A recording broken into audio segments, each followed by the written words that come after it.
there are many critics, right? Many critics, reviewers, influencers who have their expert opinion and they go around reviewing everything. I mean everything. They review parties, food, makeup, underwear, sports, you name it, they do it. And they all do it for free.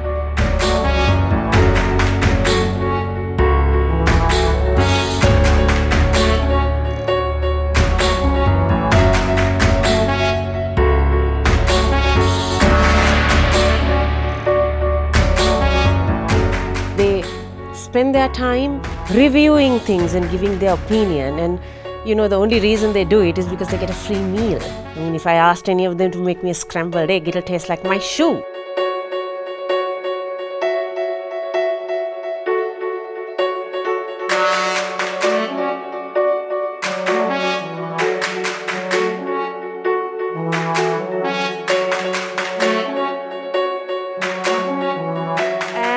We invite you to join us as we taste some of the so-called best and the worst and the in-betweens of Colombo and give you a really honest, real opinion. So do join us, because we really will give you the good, bad, the ugly, the in-between and everything on what there is to eat in Colombo.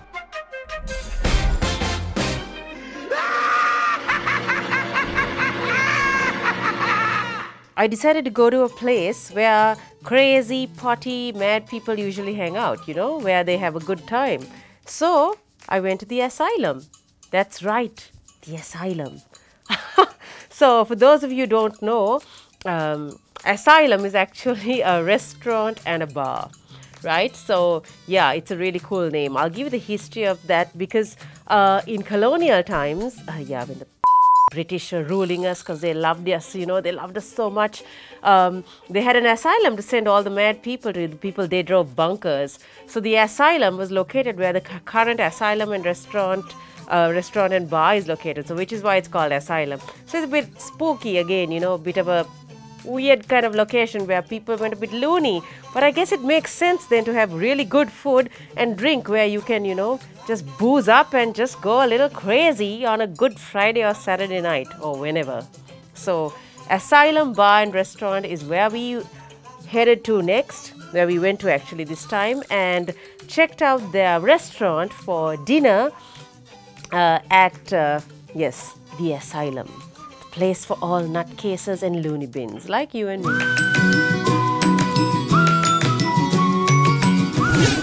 So this wonderful asylum, not a real asylum, okay, like I said, the restaurant and bar is located at Arcade Independence in Colombo, so Colombo 7, right? So for those of you who are familiar with Arcade Independence, it's a restored old Dutch building, and to, of course, reach this wonderful restaurant and bar, one has to use a compass, a map, and a frigging torch, because you don't know where the f you're going in there. Trust me, that place is a maze. It's nuts. You can't find your way. It's dark. And I went for dinner, right? So it's like a little creepy in there. You don't know what old ghosts will come popping out of the woodwork. There's no floor plan per se, and even the floor plan is located only in strategic places, so you don't know where the hell you're going. So luckily for me, I've been here a couple of times, so I had a bit of a clue. From the staircase to the left, again to the right, again left, down a dingy little corridor, and you reach Asylum. So the overall location is great because it's in Colombo, but good luck to those of you who have no frigging clue about Arcade Independence. There's no independence there, sunshine. There's only incarceration. That's right, the Asylum and that frigging location of how to get in there. So Asylum, not the place, the restaurant and bar, has a really cool logo. So I mean, one thing, it's really quite daring to call yourself Asylum, knowing that it was actually an asylum. And then what's really cool is the Y on Asylum is actually a martini glass, which is half filled with a cocktail. So it's really, really funky. So they have this very modern kind of font that they have used for Asylum. And with the cocktail glass in there, it immediately takes away from the fact that, it's a hellhole for people undergoing mental issues. So thank God in a sense, because this is another asylum in another way, because it's a place where you go crazy when you booze up and have a good time. But logo-wise, really cool idea, really nice. But of course, I wish the signage was a little more clear because, like I said, down that dingy, dark, frigging corridor, you can barely see that word asylum because it's a very fine font. It's not very thick, and so yeah, from a distance, it's a bit difficult to notice, but up close, really cool, really funky. So ambience-wise, the asylum is one frigging hellhole. I'm kidding. Okay, so overall, it was really nice and quiet. It was the lighting was nice and dim, and the dining area was located separately from the bar area. And we went on a Tuesday night, so it was really quiet, not many people, and it was nice and cozy. And there was this like nice feel about the place. And they were playing some really awesome music. It was like a mix of like 70s, 80s rock and sort of popular music. So I was very happy with that. And overall, it created this nice, lovely kind of aura, and actually, perfect spot for a date. Date alert to those of you who are looking for a spot out there. So, like I said, a weekday, it wasn't crowded, so, you can hole up somewhere and just be, holding hands or playing footsie or whatever. But, yeah, really great place in terms of ambience, and it made us feel nice and warm, cozy. Even the area, it had like a nice table decor and all kinds of interesting things. Only thing is it had fake flowers in the table decor. That kind of put me off. Who the Anyway, but overall it was really nice. Ambience-wise, nice feel, and because it had dim lighting and a sort of wooden paneling kind of thing, it gave that nice warm feeling, like you're in a nice old bar and restaurant kind of thing. So it was overall really, really lovely.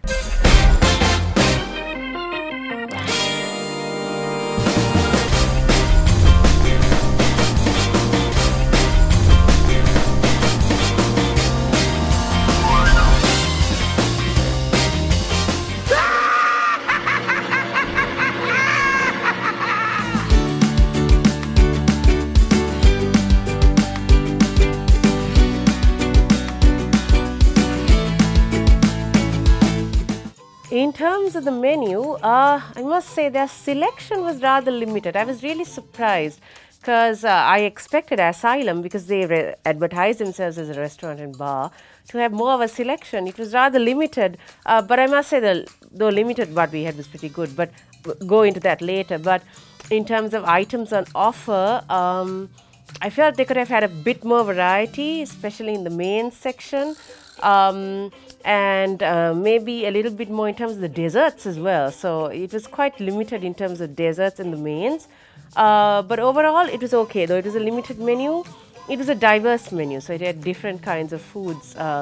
They had soups, they had starters, they had mains, they had desserts, and yeah, they also had a cocktail menu and their own signature cocktails, which I tried out, of course. And yeah, it was pretty okay. Like I said, limited, but not bad. So our next course was the starter, and we decided to order the Crab-licious baked crab, because I don't know what other licious baked crab you get, but yeah. So the Crab-licious baked crab came in 3 components. So there's a baked crab in this little dish, like pretty little dish. There was this fritter, zucchini fritter on the side, and some salad. So I tried the baked crab first. So it was baked crab with mushroom and onion, and it was quite nice. I like the fact that there's a lot of cheese on top, and it was garnished with like chopped spring onions. And though it was tasty, I wish it was a little bit thicker. I like my baked crab a little bit more cheesy, like nicely stretched. So this is a tad watery, probably because of the mushroom, but it tasted good. And then I decided to try the zucchini fritter. Dear God, what the f was that fritter? It was like a pitigulia. It was awful. It was really, really quite horrible, because it was like this circle, like a pancake. Nobody had decided to flavor the pancake. It just had a touch of pepper, I think. And it had bits of zucchini and bits of carrot. And it was awful. It was like tasting like piti, like, flour, like a lump of flour. Yuck! It was horrible, really bad. I just like ditched it halfway. Ugh. And then that salad on the side was, it had salad leaves, iceberg lettuce, it had radish, and it had bell peppers. So it is a pretty decent salad, not bad. But my main concern was the baked crab. So I really enjoyed that. And the fritter, they should just fling it out the frigging window, like fling it out like a frisbee, like out. It should be given with a side note to all guests. Please fling the fritter as you see fit. So the first thing we ordered proper was the soup. It was a French onion soup, which is, I was really excited to try it because it sounded really good, right? Beef broth with onions and marinated with, and it was coming with some gratinade croutons. So it sounded really, really good. So I expected, the typical French onion soup where you have a covering of the cheese and the croutons on top, and then you dig into that like lovely thick broth. And what came was a bowl kind of thing with brown color broth inside and 2 pieces of bread with cheese on top. Good grief! I had a heart attack. I was like, what kind of French onion soup is this? Yuck! But okay, I mean, I was going to give it a chance. I mean, I'd ordered the thing. The kind of excited me, so I thought I'll try it out and see. So I did try it out, and I must say it was a strong kind of like strong taste. I think the beef broth with the cognac was giving this very intense kind of pungentish taste, and the onion contributed to it. But I wish there was no more bread and cheese. I mean, and that would have given it like, that nice counterbalance to that flavor and that texture. So there's 2 frigging pieces of bread floating in this broth like, 2 straggling swimmers out in the ocean trying to figure out what they want to do with their so anyway, but overall it was just a tickle, it didn't go all the way. It didn't do the job, man. It didn't do the job. So I would say okay, not great. They should have covered the whole thing with that nice cheese and bread, and it would have been like frigging awesome, like, ruination of a good soup. So it was okay. Not the greatest, okay. Taste-wise, like I said, the tickled. So a tickled soup it was. A tickled French onion. So on to the signature cocktails of Asylum. So their cocktail menu actually has a very interesting story inside on the cover that talks about how cocktails originated, and their favorite myth is about a Mexican girl called Socks. Not Socks, right? And it's spelled Xock. I don't know if it's given. Sorry. Anyway, so Socks, I had mixed up, whipped up these drinks for some American military officials or something, and they had gone back like, in a titsy talking about drinks mixed by a girl, like drinks like ambrosia or whatever, blah, blah. Yeah, so it sounds all very exotic and fancy. So I decided to try their signature cocktail called Oasis, which had espresso, it had chocolate, it had cream, and it had something called a dark brown liqueur or something, which sounded dodgy as but it intrigued me. So when the cocktail came along, it was quite pretty, It had like they had used chocolate sauce and decorated like a flower. So in a martini glass, we had this like lovely little flower, and it was sprinkled with chocolate bits on top. So when I did try it, it was like this. It was like a nice boozy version of an iced coffee, slightly watery, but that didn't matter because the alcohol really made up for it. So it was strong as hell, dude. It hit me like a rocket. I was like, whoa, this is frigging strong. So I really got the cream and the coffee and the alcohol like hitting me like woof, woof, woof, man. And but it was nice. It was like a nice, like I said, a nice boozy coffee cocktail. So really good, like iced coffee gone a bit loco at Asylum. Yeah, so yeah, we had like, Socks's legacy coming down to us in the form of Oasis. So I don't know why it's called Oasis, because if we had this frigging thing in a frigging Oasis, man, you would be dead, I tell you. So yeah, it was quite nice though. But yeah, good cocktail, funny frigging name. But yeah, I felt it was a good choice. So on to our main, the seafood paella. Now, this sounded really good because I love paella, right? And I've had a few of it a few times, some here, some overseas. And I've got different flavors, different kind of textures. I guess, people make it in different ways. But of course, the main factor is that it's, it's sort of like simmered down, and the saffron being the key thing to give that paella that flavor. So anyway, it said a portion enough for 2 people, so we decided to order it. So the seafood paella came in this lovely, like, steaming thick pan, and it had clams, it had mussels, it had those green tip mussels, so they were obviously imported from overseas, not fresh mussels anyway. It had cuttlefish, prawns, and it had chorizo in it. And of course, it had the green peas and bell pepper. And it looked really damn good, right? So this like lovely portion of thick, rice, the arborio rice, like nice simmered down. So it looked really good, and it smelled interesting, but I kind of got like a masala-ish kind of smell from it. And when I tasted it also, it had this slight masala kind of taste to it. So I don't know what kind of saffron they used and whether it was saffron mixed with masala. So though it was really good and the rice was thick and glutinous, and I loved the flavor of the mussels, though I wish they were fresh, because you do get local fresh mussels. It's just that they are black. They're not green lipped or green tipped or whatever you call it. It's black. What's wrong with black? So anyway, our poor local mussels were like, sidelined for these New Zealand or whatever imported mussels. It's just that they're slightly bigger, okay, that's it. But the taste-wise, mussels are really good. Anyhow, the clams had non-existent little flesh. I don't know why people buy clams like that. But the cuttlefish and prawns are nice. The chorizo could have been more generous. Load of green peas and the bell pepper. But like I said, I didn't get that real saffron taste. I got more like a saffron with masala. So it was like Indian, Mexicanish kind of paella. So I was wondering, like, okay, what happened? Like, paella met some Mexican guy and met an Indian guy and decided to, have a and here is the result, a seafood paella a la Asylum.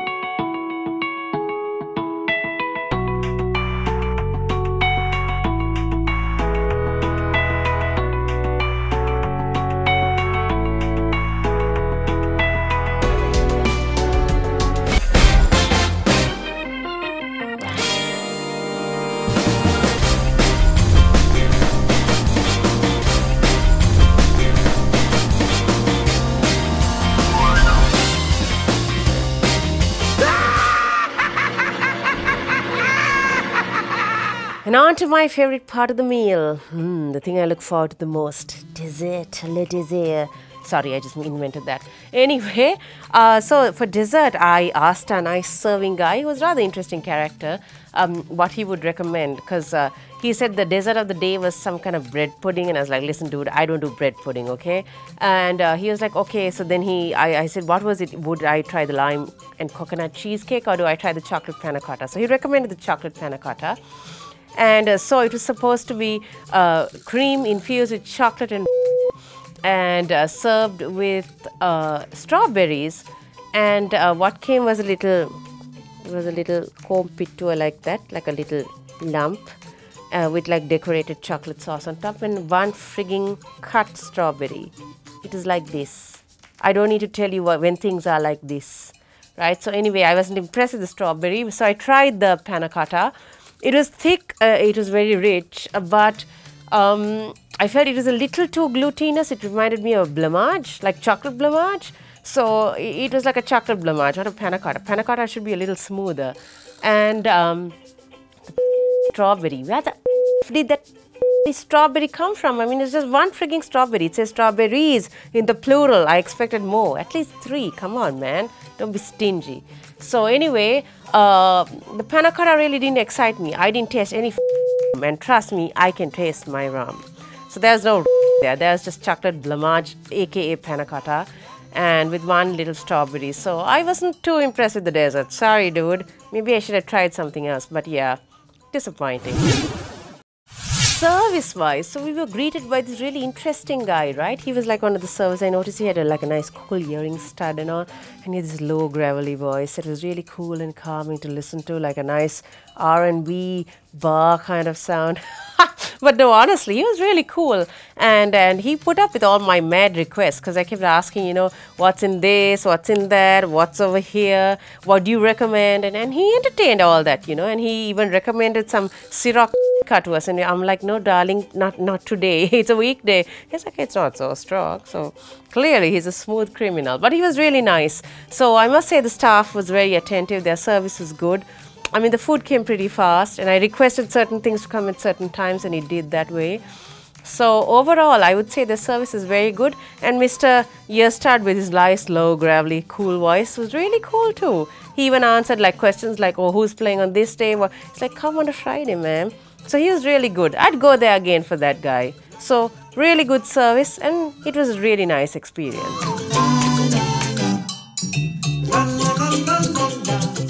So, are you ready to check out more frigging restaurants with me? Are you bloody bored? Are you bored?